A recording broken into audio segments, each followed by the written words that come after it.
다음 사연도 여러분들한테 많은 도움이 될 것 같아요. 네. 지금 딱 시기에 맞는 질문을 해주셨어요. 안녕하세요. 저는 용인 원산면에서 공인중개사를 하는 60대 A입니다. 요즘 용인은 SK 하이닉스가 공사 중이어서 시끌벅적하고요. 최근에는 거대한 용인 국가 첨단 산업단지가 들어온다고 해서 난리도 아닙니다. 저희 원산면은 또 토지거래 허가까지 풀려서 매일 10팀씩 토지를 찾으러 오는데 적당한 물건이 없거니와 너무 많이 올라서 거래가 쉽지는 않네요.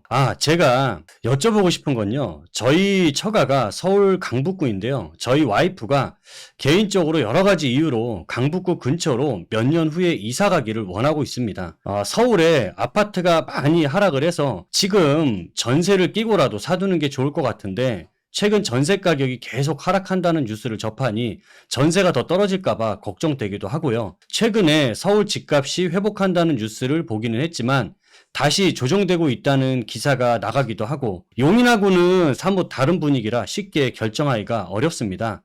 전세가가 하락하는 지금 새 끼고 집을 사도 될까요? 용인은 잘 알지만 서울 분위기는 잘 몰라서 꼰대님들의 현명한 조언 부탁드립니다. 라는 사연이 도착을 했습니다. 지금 많은 사람들의 마음을 대변하는 것 같아요. 이게 맞아요. 도대체 오르는 거야, 떨어지는 거야? 그렇죠. 지금 너무 이제 판단하기에는 어려운 상황이다 보니까 그러신 것 같아요. 또 살려고 하면은 또 전세가가 또 너무 많이 떨어지고 회복을 못 하고 있으니까 네. 이 전세가 때문에 또 두려워서 못 사고 그렇죠. 이런 부분들이 사연이 다 지금 비슷한 것 같아요. 우리 시청자분 사연이 용인 원산면에서 왔어요. 거기 공인중개사 하시는. 예, 공인중개사 하시는 분인데 일단은 우리 이분이 공인중개사임에도 불구하고 예. 서울에 집을 사야 될지 말아야 될지를 판단하기 힘들 정도로 그렇게 복잡해요. 네. 근데 아마 용인 쪽은 이분이 아마 서울을 알아볼 시간이 없을 거예요. 용인 쪽은 지금 SK 그 하이닉스 반도체 자리 네. 그 원산면 쪽이 지금 현재 아마 토지 보상이 거의 끝나가서 네. 올해나 내년 상반기에 착공이 들어가는 걸로 알고 있어요. 그럼 이제 이 착공이 들어가게 되면은 이분들이 여기 토목공사를 해야 되잖아요. 네, 그렇죠. 그러면 이 사람들이 직원들이 머물 자리가 필요하다고요. 그러니까 이 원룸 건물에 이런 자리들을 지금 만들려고 네. 엄청나게 토지를 많이 매수하러 다니는 것 같고 예. 거기다 얼마 전에 대박 소식 나왔잖아요. 용인 반도체 클러스터. 맞습니다. 300조? 국가 첨단 산업단지 만든다고요? 이 SK가 120조인데 네. 거기다 300조. 요 용인에만 지금 420조가 투입이 돼요. 용인 인근이 이제 난리가 나요. 맞아요. 자, 그러면은 지금 SK 하이닉스도 그렇고 용인의 국가 첨단 산업단지도 그렇고 이게 용인에 줄 수 있는 파급력은 대단할 것 같은데 솔직히 얼마만큼 될지 사실 감이 잘 안 오거든요. 그러니까 이제 이런 SK 하이닉스나 이런 용인 클러스 때문에 네. 많은 분들이 이제 투자를 그 자리에만 투자를 하려고 하세요. 내가 어떤 물건을 사느냐에 조금 달라요. 그러니까 지금 월세를 받고자 하는 원룸 건물. 네. 요거를 사시려고 하시는 분들과 네. 아파트를 투자하려고 하는 분들이 좀 나눠요. 그래서 이 원룸 건물을 사려고 하시는 분들은 거기가 토목공사라든지 나중에 건물 공사가 들어가는 그 파급력과 주변 네. 멀리 벗어나면 안 돼요. 그래서 그 주변 지역으로 이제 매수를 하시면 되고 네. 대신 얘네들은 장기로 보유하면 안 돼요. 왜냐면 공사가 끝나고 나면 그 원룸 건물들은 나중에 공급 과잉으로 네. 또 하락하는 경우가 되게 많았거든요. 옛날에 평택도 그랬었고 예. 그러니까 이 분들은 4, 5년 이상은 보유하면 안 돼요. 그러니까 4, 5년 정도 있다가 매도할 생각, 그 전에 빨리 매도해야죠, 먼저. 그래야겠네. 그렇게 매도할 생각을 하시면 되고, 네. 아파트를 갖고 계신 분들이 네. 이 또 접근성을 또 많이 중요히 생각해요. 그렇죠. 그러니까 이 클러스터 주변에 예. 산다? 근데 아파트는 접근성이 중요하지 않아요. 잘 생각해 보시면은, 거기서 일하시는 분들은 대부분이 애를 키우시는 분들이에요. 연봉도 그렇죠? 높고. 네, 근데 이분들이 보는 거는 학군. 네. 학군을 볼 거 아니에요. 그렇죠? 그다음에 편의시설. 편의시설. 그다음에 서울 접근성도 되게 중요해요. 왜냐면 와이프들이 나는 SK에서 근무하지만 와이프들이 서울로 직장 다닐 수도 있고 네. 반대로 또 반대 입장도 있거든요. 네. 그러면 두 가지를 다 만족하는 그런 자리가 좋은 거예요. 그래서 음. 어떻게 하면 그 주변에서 어떻게 가장 좋은 자리로 네. 따진다고 한다면 기흥 신도시, 네. 이제 동탄 신도시, 동탄. 그다음에 네. 평택 신도시. 네. 이 세 군데가 아마 해당 사항이 될 거고 거기서 이제 GTX 연결되는 라인 네. 또는 그 조금 거리가 있더라도 뭐 학군이 좋은 지역 네. 이런 지역 위주로 여러분들이 매수를 하시면 되고 최근에 제2동탄 같은 경우도 최근에 물건 가격 호가가 굉장히 많이 올랐잖아요. 네, 1억 이상 올랐습니다. 이런 경우에는 제1동탄 가셔도 돼요. 제1동탄이 오늘 또 제1동탄도 뛰어요.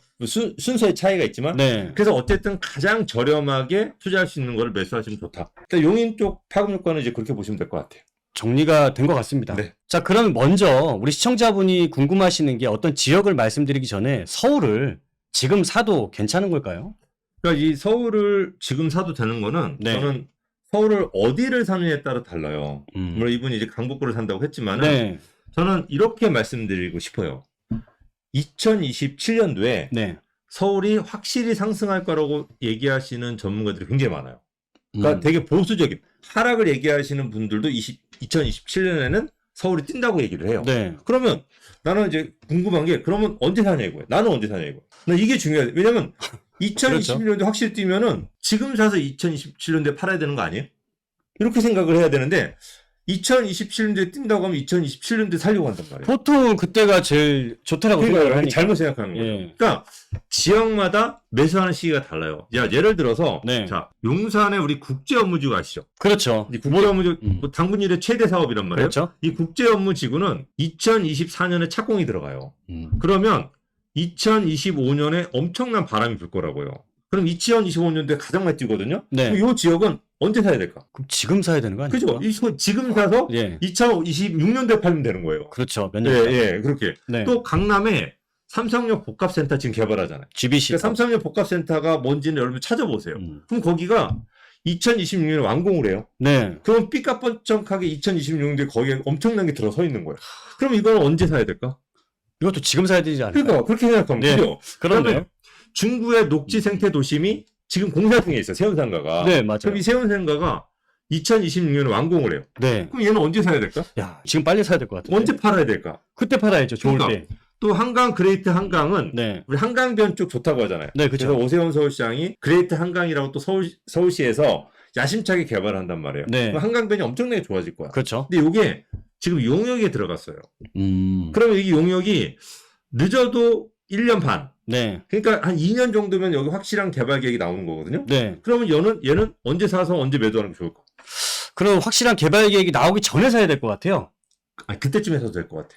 아, 확실하게 나온 네, 다음에. 네. 그러면은 네. 2024년에서 이때 매수하면 되겠죠. 내년쯤에. 그리고 2028년도에 팔아야 될 거예요, 아마. 음. 이때가 최고점을 찍을 수도 있으니까. 네. 그러니까 우리가 이 부동산이라고 하는 건 여러분들이 언제 사냐를 고민하시는 분들은 언제 파냐. 내 매도 시점이 언제냐를 뭐 고민하시면 될 것 같아요. 언제가 고점일까? 언제가 가장 많은 사람이 몰려올까? 네. 이때 파는 시점을 생각하면 그 3, 4년 전에 사는 거죠. 오히려 매수 타이밍이 더 간단하고 좀 명료하게 나온 것 같아요. 네, 그러니까 팔 때를 생각하니까. 그렇죠. 매도 네. 타이밍을 생각하신다면은 네. 매수가 오히려 명확하게. 예를 들어 용산 같은 경우 2026년에 확실하게 5년에 바람이 확실하게 분다면 지금 사는 거는 전혀 걱정할 게 없잖아요. 크게. 자, 근데 김건대님, 지금 여기 듣는 이 지역들 같은 경우에는 사실 지금도 서울에서 굉장히 고가를 하는 지역이고, 사실 쉽게 매수 타이밍 잡기가 솔직히 만만치 않은 지역이거든요. 가격도 비싸고. 그러면 이 지역을 말고 다른 지역도 이렇게 말씀해 주실 만한 지역 있나요? 그러니까 제가 이 서울 전체 지역을 이제 둘러서 매도 타이밍을 한번 잡아본다면, 네. 그러니까 이제 서울에 그 고점과 저점을 생각을 해보시면은 네. 오히려 확실하게 매도 타이밍이 나올 수도 있어요. 그러니까 우리가 서울이 이제 고점이라고 한다면은 2021년도 12월 달을 고점으로 예를 들 수 있어요. 이때 매매 가격을 100으로 우리가 얘기를 하자고요. 네. 그리고 저점이라고 한다면은 2022년 12월 달이라고 할 수 있어요. 이때가 초급매가 가장 많은 시기였어요. 그때 이걸 70으로 하자고요. 네. 그러면 여러분 잘 생각해 보시면은 우리가 이 100이라고 하는 고점 시기에 이 100의 부동산을 산 사람이 몇 명이나 될까? 실제로 보면 그렇게 많지 않아요. 3,000세대 단지에 몇 명 안 돼요. 맞아요. 그 나머지들은 다 이 금액에 안 샀어요. 80이나 90에 샀지. 그죠? 아, 그 그랬죠. 실제 시세는 이게 시세인 거예요, 90이. 그리고 우리가 12월 달에 이 70이라고 하는 타이밍에 금매로 이 70 금액이 내놓은 사람이 몇 분이나 될까? 이때 내놓은 분들은 영끌하신 분. 네. 이자가 너무 부담되시는 분 또는 역전세에 걸리신 분. 네, 맞아요. 이 두 분들 물건이 나왔다가 순식간에 없어졌잖아요. 그쵸. 그러니까 이때도 이때 팔거나 산 분이 별로 없는 거예요. 그러면 지금 시세는 약 80 네. 정도이라고 보시면 돼요. 그러니까 실제 가격이 90에서 80 정도로 하락했다고 보는 게 맞는 거죠. 실제로. 네. 그런데 지금 상황을 놓고 본다면 자, 이 80인데 이분들이 과연 이 80에서 금액이 더 떨어질 건가라고 본다고 한다면 또 금매들이 여기서 더 싼 금매들이 나올 수 있느냐라고 네. 본다면은 이렇게 생각하면 될 거예요. 지금 우리가 보유세 있죠, 보유세. 네. 얼마 전에. 네. 보유세가 공시지가가 하락하면서 굉장히 많이 줄었잖아요. 그렇죠. 역대 최저로 낮췄죠. 네, 보유세가 50% 줄었어요. 네. 그리고 이때 금매가 나왔던 이유는 금리가 높았잖아요. 그렇죠. 그죠? 이 금리가 6%대 이상에서 지금 4%대로 낮아졌죠. 네. 그러면 50%가 줄은 거예요. 그러면 보유세가 50% 줄어. 네. 금매가 50% 줄어. 그러면 지금 이 사람들이 팔 이유가 없는 거죠. 그렇죠. 그죠? 버틸 수가 있게 된 그러니까 거죠. 물건이 적어지는 거지. 네. 그런데 수요자들은 어떨까? 금리가 낮아지면 수요자가 늘겠죠. 그렇죠. 그래서 최근에 이런 기사가 나옵니다. 이런 기사가. 제가 보면은, 그래서 역대급 공시가 하락에 자치 감춘 매물. 네. 서울 일부 지역은 매물 감소 여전하고 호가를 올린다. 이런 기사가 나오는 거예요. 보유세가 줄은 것만으로도. 네. 그리고 여기다가 또 더 중요한 게 뭐냐면은, 우리가 2025년도에는 모든 분들이 생각을 하는 게 금리가 낮아질 거로 보고 있어요. 우리가 지금 기준금리가 3.5%인데 네. 진짜 올라야 3.75고 그렇죠. 더 낮아질 거로 생각하니까 네. 대출금리가 낮아지잖아요. 그렇죠. 근데 이꾼대님은 2024년도에는 금리가 몇 프로 정도 갈 것 같아요? 3.5에서. 일단은 2023년 4, 4분기에는 금리를 낮춘다고 하거든요. 네. 그럼 그렇게 했을 때는 이제 2% 후반까지는 가지 않을까? 그러니까 통상적으로 생각하는 게 2% 후반 중반. 네, 뭐 그리고 네. 2025년도에는요? 그때 되면은 더 낮아질 수도 있다라는 생각이 드네요. 그러면 이제 2% 초반이나 1% 후반. 네, 맞습니다. 그러면은 자, 금리가 이렇게 줄어. 네. 그러면 부동산 가격은 오를까요? 떨어질까요? 오를 것 같은데 아무래도 금리 낮아지면 매수할 사람들이 늘어날 테니까. 그렇죠. 예. 그러니까 이제 많은 분들이 2025년도에 금리가 떨어지면 오를 걸로 생각하니까 지금 파는 것보다 2025년도에 파는 게 낫겠죠. 견딜 수만 있다면. 예, 예. 근데 그 견딜 수 있는 조건이 나오는 거잖아요. 아, 그렇군요. 역전세 걸리신 분들이라든지 연끌하신 분들 네. 특례 보금자리가 나오면서 그렇죠. 이제 고정금리로 이제 버틸 수 있게끔 해주는 거고 네. 보유세를 50% 줄임으로써 물건이 또 줄어들게 함으로써 또 버틸 수 있게 해주는 거고 네. 이런 여러 가지 요인이 물리면서 결국은 2025년도에 이제 매도할 준비를 사람들이 하기 시작하는 거예요. 그럼 물건은 점점 줄어. 근데 금리가 낮아지니까 사람들 살 조건은 점점 좋아지는 거잖아요. 그렇죠. 그럼 수요는 늘어. 오히려 그런 시기가 되면 매수하시는 분들이 좀 마음이 급해지실 수도 그렇죠. 있을 것 같아요. 그리고 또 하나 또 볼 타이밍이 뭐냐면 네. 중요한 타이밍은 올해 주택 착공이 28%가 줄었다고 합니다. 특히 빌라가 오히려 아파트보다 더 많이 줄었다.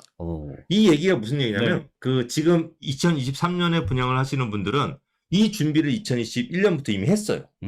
그리고 2022년도에 준비하신 분들은 올해 말이나 내년 정도에 분양해요. 네. 그러면 이런 분위기에 올해 공사를 이제 분양을 준비하시는 분이 있을까? 아, 지금 굉장히 망설일 수밖에 없어요. 없어요. 네. 그러니까 점점 취소를 하는 거지. 네, 그러니까 맞아요. 재개발이라든지 이미 하기로 한 것들, 재건축, 네. 몇몇 단지들 외에는 공사를 다 미룰 거란 말이에요. 그러면 우리가 진짜 2023년도 이후에는 공급이 준다. 그럼 2023년도에 착공이 들어간 것들은 언제 준공이냐? 2025년에서 2026년에 이 마지막 공급 물량이 나오는 거예요. 입주 네, 물량이. 그렇죠. 그러면 2027년부터는 입주 물량이 대거 줄어요. 그러니까 지금 미분양이 쌓여있는 대구나 이런 지역까지 다 줄어버리는 거예요. 그러면 물량까지 줄어버려요. 근데 그때 금리는 더 낮아져. 뭐 서울을 떠나서 네. 2027년이 되면 확실히 전 지역은 상승하겠네. 그럴 그런 것 같네요. 결론을 네. 낼 수가 있는 거예요. 맞습니다. 그러면 2027년도에 확실히 뛴다. 그러면 당신은 언제 살 거냐 이거예요.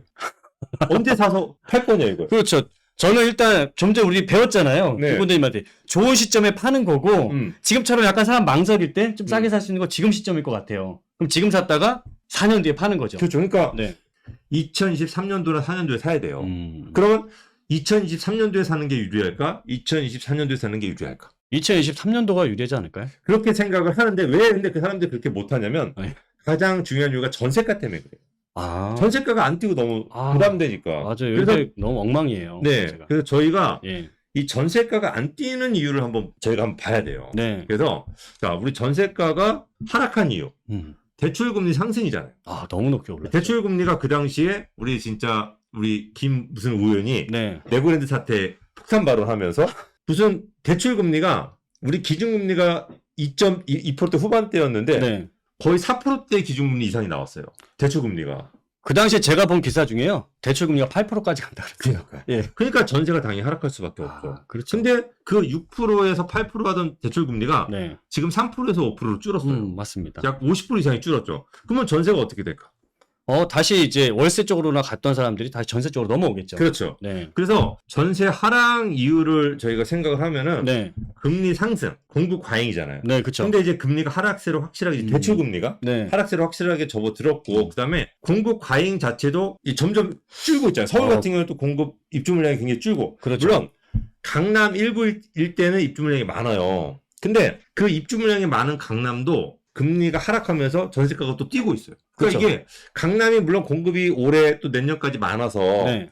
분명히 전세가 하락 요인 중에 공급 과잉 이 부분은 분명히 있지만은 금리 하락이 그걸 막아주면서 폭등은 아니어도 네. 어느 정도 회복세로 될 가능성이 굉장히 높게 많은 전문가들이 이렇게 예측을 하고 있어요. 최근에 뭐 개포 프레지던스 다이 같은 경우도 전세값이 한참 이슈 시작할 때 좀 많이 빠졌다가 다시 회복하는 모습으로 간다 하더라고요. 그러니까 이제 네. 아무래도 이제 부담이 많이 줄었으니까 네, 또 맞아요. 월세가 또 많이 뛰고 그렇죠. 이런 부분들 때문에 결국 올 한 해 전세가 상승으로 전환하는 분위기로 갈 수밖에 없다. 물론 이제 이게 순서가 네. 아파트 먼저 상승해요. 그렇겠죠. 그 다음에 오피스텔, 음. 그 다음에 빌라. 네. 이 순서긴 하지만 어쨌든 이 아파트 상승이 올해 상반기, 네. 올해 한 여름까지는 아파트가 상승으로 이제 돌아설 것으로 보여지기 때문에 네. 이게 돌았으면 사람들이 갑자기 매수로 움직일 거고 그나마 좀 금매. 옛날에 네. 초급매인데 초급매는 없잖아요. 그렇죠. 고점 대비 80% 정도 때의 이 금매까지 사라지면은 네. 결국은 85% 90% 가격으로 살 수밖에 없거든요. 제가 한 2년 전에 집값 막 상승했을 때 음. 그때 흐름을 보니까 전세 살고 계셨던 세입자분들도 처음에 집 살 생각 별로 없었거든요. 근데 그때 전세값이 막 자꾸 매매값 턱밑까지 쫓아오니까 이분들이 불안하다 보니까 집을 결국은 사게 되시더라고요. 그러면서 갭 차이가 적어지니까 또 투자자들도 들어오게 되고. 맞습니다. 그래서 저는 여러분들이 아마 이분 같은 경우는 조금 더 빠른 시기에 좀 여름 전에 좀 사야 되지 않을까. 특히 아. 강북 지역 같은 경우도. 네. 근데 이제 강북이라고 그래도 이분들이 우리 아파트가 상승하는 순서가 있어요. 네. 순서가 있는데 아마 이제 서울의 아파트는 대단지 새 아파트부터 뛰기 시작할 거예요. 네. 그 다음에 이제 재건축 아파트가 뛰고 이제 재개발 뛰고 나홀로 아파트가 마지막으로 뛰어요. 그 다음에 리모델링. 그러니까 이분이 언제 사느냐. 네. 만약에 지금 산다 그러면 대단지 새 아파트 살 수 있어요. 강북도. 근데 이제 만약에 올 여름이 지나면은 그때는 재건축을 사는 게 어떻게 보면 가장 좋은 금액에 살 수가 있고 네. 이제 내년으로 넘어가면 그때는 재개발이나 나홀로 아파트 또는 리모델링 대상 아파트를 사야 되는 거죠. 그러니까 이게 저는 조금 더 빨리 좀 서둘러 사면 좋지 않을까 생각을 먼저 하는 거죠. 제가 요새 보면 노원구, 도봉구, 강북구에 있는 재건축이 일단 작년 말에 거의 30% 40% 아주 폭락을 했거든요. 네. 근데 최근에 보니까 이것도 바닥 찍고 어느 정도 반등하는 게 노원 쪽에서 나왔단 말이죠. 그러면 지금 김건대님이 보는 것처럼 대단지 새 아파트 다음에 재건축이잖아요. 이 시점으로 지금 거의 나는 오지 않았나 싶은 생각도 들어요. 그건 이제 분석하는 사람마다 다르고 예. 이게 지역마다 달라요. 그러니까 저희가 이 시청자분 물론 저희가 요 라이브를 통해서 저희가 여러분들한테 이렇게 상담을 해서 말씀을 드릴 수는 있지만은 네. 요거는 여러분들 공부하셔야 돼요. 제가 옛날에 공인중개사 따신 분들 있잖아요. 네. 현장 교육을 되게 오래 했어요. 한 7, 8년 가까이 했거든요. 네. 이게 용인하고 서울은 완전 달라요. 그러니까 이게 분명히 공인중개사 분이긴 하지만은 서울의 아파트는 따로 공부를 하셔야 됩니다. 그래서 저희 세미나에 오셔서 네. 이게 지역마다 다르고 물건마다 달라요. 이렇게. 그렇죠. 서울도 두마다 다르거든요. 타이밍이. 맞습니다. 그러니까 오셔가지고 제가 봤을 때는 한 3, 4번 정도 오셔서 공부하시면은 네. 확실하게 공인중개사잖아요. 또 네, 더군다나. 그렇죠. 정확하게 본인이 선택을 해서 정말 저점에 좋은 매물 살 수 있어요. 그러니까 오셔가지고 저는 공부를 하라고 권하고 싶어요. 깨알 광고긴 한데 네. 세미나 오셔가지고 약간 공부를 한번 해보시는 방향으로 선택을 해보시면 좋을 것 같아요. 우리 시청자분들 가시기 전에 마무리해 주실 수 있는 얘기 없으십니까? 저는 오늘 한 네. 말씀 정리해드리면은 네. 우리 구독자분들은 자꾸 싸게만 살려고 그래요. 근데 이제 지역별로 언제 팔 수 있느냐, 언제가 가장 고점이, 언제가 가장 바람 불 때 팔 수 있느냐, 언제가 시끌벅적할 때 팔 수 있느냐, 네. 이 타이밍을 잡는 게 더 중요하거든요. 이게 지역마다 달라요. 맞습니다. 그러니까 서울 같은 경우 뭐 전체적으로 보면은 네. 2017년도에 확실하게 뛴다는 여러분 생각이 있다고 한다면 과연 이거를 나는 언제 사는 게 가장 좋을까? 이거 여러분들 고민하셔야 돼요. 네. 그러면 2003, 4년 전이니까 네. 2023년, 4년에 사는 게 가장 적긴 거죠. 그러니까 언제 파냐, 언제 사냐. 또 용산, 또 강남, 또 한강변, 네. 또는 뭐 노원구 재건축. 네. 이것도 전부 다 다르거든요. 노원구 재건축 바람 불기 전에 내가 3, 4년 전에 사야 되잖아요. 그렇죠. 그럼 어쩌면 늦었을 수도 있어요. 그러니까 여러분들 요 매도 타이밍이 언제냐, 요거를 먼저 잡아보면 부동산 여러분 확신을 갖고서 네. 여러분들 살 수가 있습니다. 자, 오늘 김건대님한테 고민 상담 잘 들었습니다. 자, 이렇게 얘기를 들었음에도 불구하고 아직까지도 분명히 고민 많으신 분들은 있으실 거라고 생각을 합니다. 저희한테 우리 시청자분들이 갖고 있는 새로운 고민, 오래된 고민 할 거 없이 다 주십시오. 저희가 해결을 해드리는 데 있어서 최선을 다하고 현명한 답이 될 수 있도록 항상 답변을 드리도록 하겠습니다. 자, 그러면 이제 들어온 사연 중에서 우리 구독자분들 많이 궁금해하는 사연 또 보도록 하겠습니다. 네.